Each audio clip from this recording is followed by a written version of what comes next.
PJ 10624, named Beverly Causapin, 33 years old, married, high school graduate with local domestic helper experience.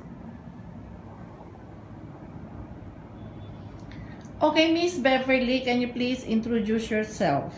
My name is Beverly Causapin, 33 years old. I live in Wawa, Nasugbu, Batangas. I have 2 daughters and I have 2 brothers. What makes you decide to work in Hong Kong? I decided to work in Hong Kong because of my family, to give them help, especially my daughters, to provide all their needs. Who's going to take good care of your 2 daughters if you go to Hong Kong? My parents and my husband. Can you please tell us what is your experience working under the family of Marilyn Brillantes of Quezon City?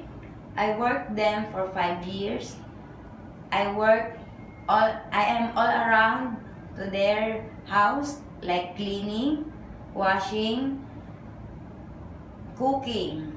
I am all around helper and also take care of the kids. Do you have any experience taking care of a newly born baby? Yes, ma'am. Can you please tell us what is your experience in taking care of a newly born child? I changed the diaper, I prepared food, give him bath, and take him all day and all night. If, for instance, the baby keeps on crying non-stop, and both of your employers are not at home during the day, how are you going to handle the situation? I will check the diaper is full. I will feed the baby, maybe she's hungry. And I will, maybe the baby is hungry. I will get him sleep, maybe she's sleepy. And if the baby is still crying, I will call my employer to let them know. Maybe the baby is not feeling better. In case there is an emergency going on, it's only you and the kids that are being left alone at home. How are you going to handle the situation? I will make sure the children's safety, and then I will call the emergency hotline, and the last, I will call my employer to let them know. What alternative method that you can do enable for a baby to go to sleep? I will put the baby on my chest. I will gently rub his back, and then while dancing and singing lullabies until the baby gets sleep. How can you tell that a child is not feeling well?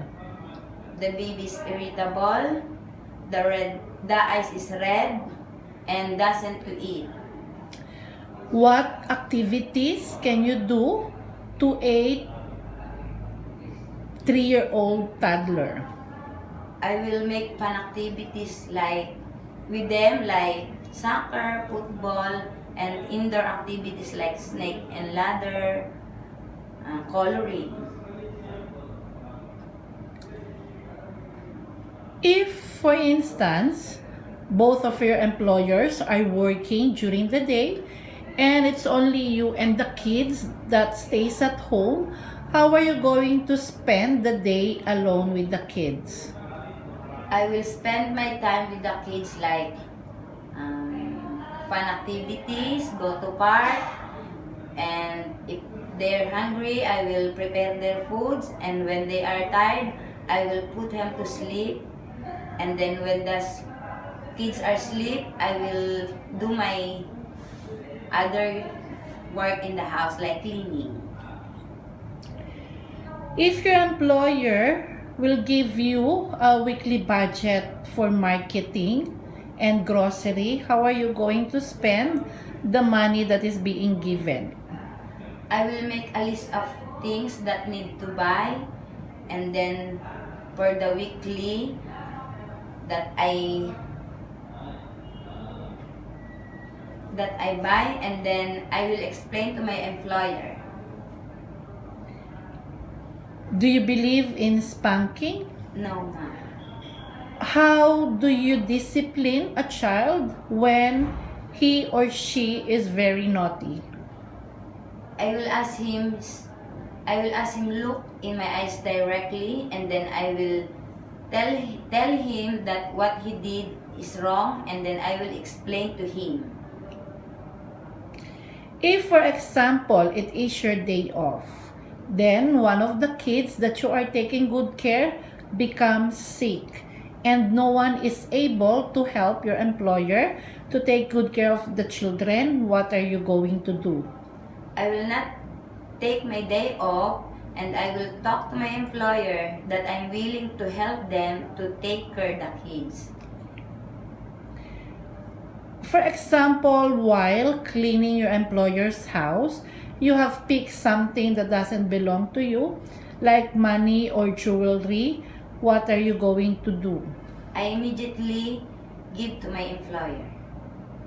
Why do you think that employers should hire you as their domestic helper?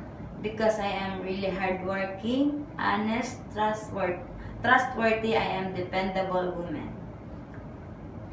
If your employer will ask you if you could please kindly clean their car, are you willing to accept the job offer? Yes, ma'am. Are you afraid of dogs? No, ma'am. Would you consider to take good care of pets as well? Yes, ma'am. If your employer, let's say, just gave birth to a newly born baby or soon will give birth, and they will ask you if you could please keep an eye on the baby during nighttime, are you willing to accept the job Yes, offer? ma'am. Are you willing to have your day off set by the employer? Yes, ma'am. Do you have any nursery rhyme? Yes, ma'am. Okay, can you please show us what nursery rhyme do you know? Rain, rain, go away, come again another day. Little baby wants to play.